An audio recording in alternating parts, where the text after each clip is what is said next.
La connaissance divine et la prédestination, Al-Qadr. L'idée d'Al-Qadr, la prédestination divine, est un des concepts les plus profonds en islam.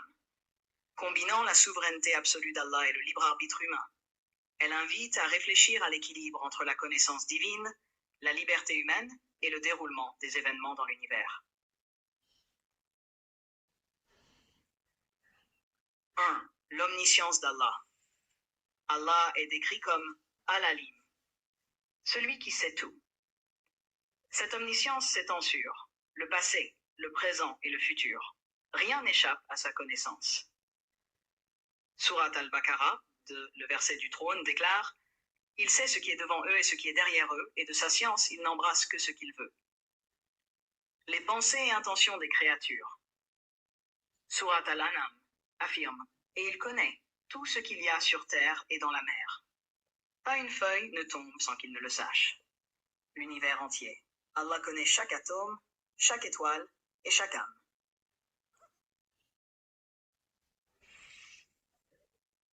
Le libre arbitre veut la prédestination. L'islam enseigne que tout ce qui arrive a été prédéterminé par Allah. Cela inclut la durée de vie, la subsistance et les événements majeurs. Surat al-Hadid 57 explique « Aucun malheur n'atteint la terre ni vos personnes, qui ne soit enregistré dans un livre avant que nous ne le produisions. » Le libre arbitre humain. Malgré cela, l'humain a la capacité de choisir entre le bien et le mal. Cette liberté est essentielle pour que les actions puissent être jugées. Allah déclare dans Surat Al-Kahf « Quiconque veut qu'il croie et quiconque veut qu'il mécroie. » L'équilibre entre les deux. Allah connaît, mais ne contraint pas. Son omniscience n'annule pas la liberté humaine.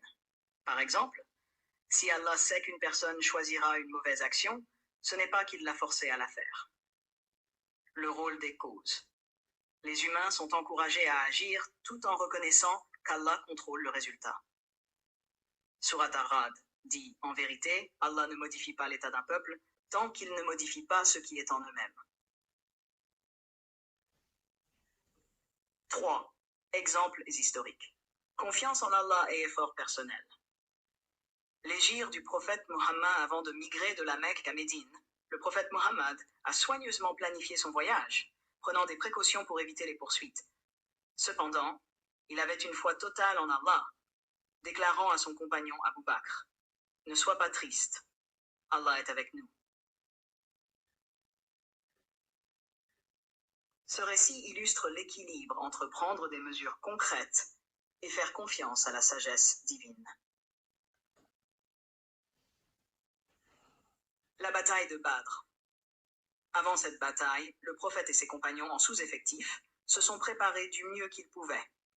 Cependant, ils ont invoqué Allah pour la victoire, reconnaissant que le résultat final dépendait de lui. Cette victoire miraculeuse est une leçon de foi et d'effort conjoint. Le calife Omar ibn al-Khattab et la peste d'Amwas.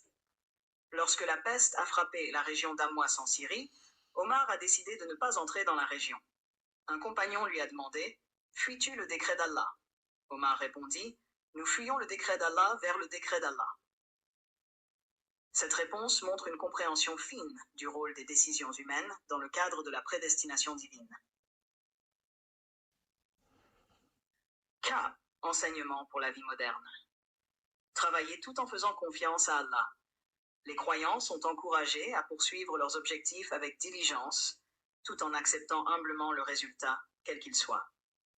Cultiver la patience. Reconnaître que tout a une raison et qu'Allah est le meilleur des planificateurs. Ne pas tomber dans le fatalisme. Al-Qadr n'est pas une excuse pour l'inaction.